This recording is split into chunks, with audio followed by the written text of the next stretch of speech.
আসসালামু আলাইকুম এভরিওয়ান। মিম কুকিং রেসিপিতে আপনাদের সকলকে জানাচ্ছি স্বাগতম। তো আপনারা সকলে আশা করি ভালো আছেন। জি আলহামদুলিল্লাহ, আমি অনেক ভালো আছি। তো আজকে আপনাদের সাথে শেয়ার করব একটি দুর্দান্ত রেসিপি। বৃষ্টি আসবে আর খিচুড়ি খাবো না, তাই কখনো হয়?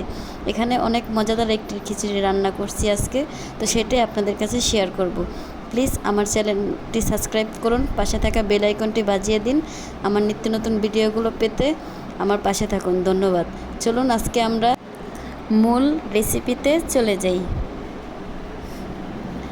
এখানে আমি আগে থেকেই মেপে রাখা 1 কেজি পোলার চাল নিয়ে নিলাম। এখানে হাফ কেজি পরিমাণ মুসুরির ডাল নিয়ে নিলাম। এখানে আগে থেকে কেটে রাখা 1.5 কেজি পরিমাণ মুরগির মাংস নিয়ে নিলাম। এখানে পরিমাণ মতো লবণ, হলুদ, ধনিয়া, মরিচ, আদা বাটা, রসুন বাটা, পেঁয়াজ বাটা, এলাচ, দারচিনি এবং জিরা বাটা। এখানে আমি পরিমাণ মতো আগে থেকে কেটে রাখা পেঁয়াজ, মরিচ, আলু এবং তেল নিয়ে নিলাম। এখানে আমি একটা পাত্রের ভিতরে চালগুলো আগে থেকে নিয়ে নিলাম। এখানে আমি ডালগুলো একসাথে মিক্স করব। ডালগুলো একসাথে মিক্স করা হলে আমরা মূল রেসিপিতে চলে যাব। আপনি চাইলে এখানে সাধারণত ভাতের চালও দিতে পারেন, আতপ চালও দিতে পারেন। আপনারা যে যেটা খান ওটা দিয়ে রান্না করতে পারবেন, সমস্যা নেই। এখানে আমি একটা পাত্র নিয়ে নিলাম। এই পাত্রটার ভিতরে পরিমাণ মতো তেল দিয়ে দেব।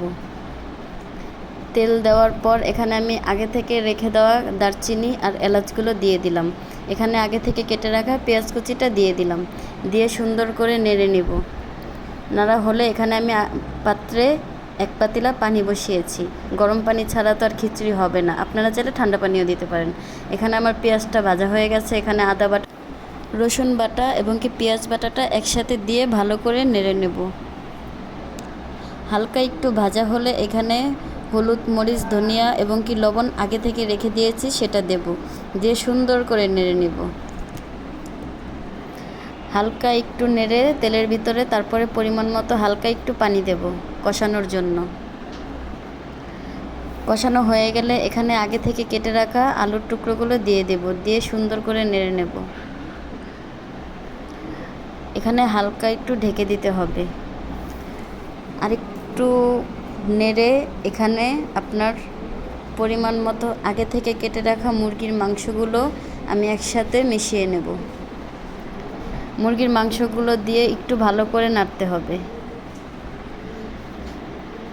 নাড়া হলে 5 মিনিটের জন্য আমরা ঢেকে দেব, যাতে তলে না লেগে যায়। তাই 5 মিনিট পর আবার আমরা ঢাকনাটা সরিয়ে সুন্দর করে নাড়ব।